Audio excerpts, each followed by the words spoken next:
Hi there guys, welcome back. This is Deepak Kumar, co-founder of Trade Achievers. In this video we are going to look about the market, how the market is going to perform in the coming days. So let's take a look.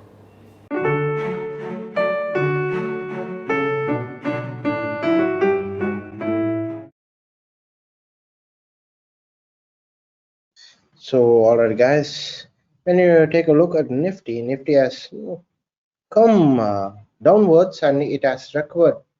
So Nifty, we can expect a little more correction in Nifty market up to the level of 1543.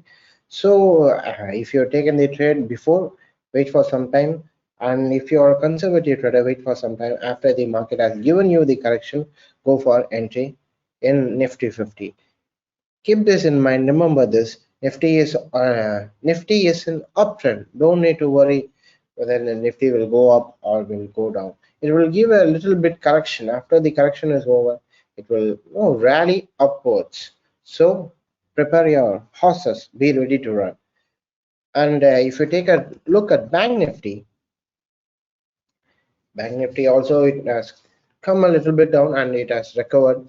So Bank Nifty is also in uptrend. We can expect a little bit of correction after the correction is over.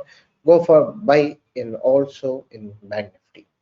And for the next script, we are going to look at gold.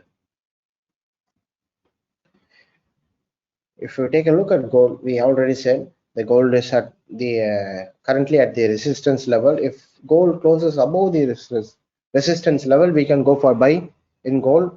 Yesterday it did not close above that level, it did not break that level. It is currently at the resistance, so don't need to worry. If the trend got changed in the resistance, we will inform you in the coming days in our preview and review shows. So no need to worry. Now the market is in uptrend.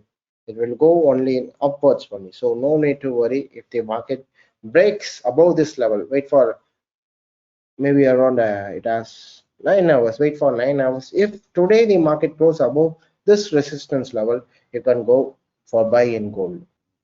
If you go for buy immediately after the resistance is broken, it is called aggressive trader. And if you wait and after the retest is over, if you go for buy there, it is called a conservative trader. You can buy here after the market closes above that. You can go for a buy. Alright guys, this is our preview and review for today. Thank you. So these are the patterns and structure that are forming in the market. Let's wait and see how the market is going to perform in the coming days. I hope this video was useful to you. Thanks for stopping by. Take care.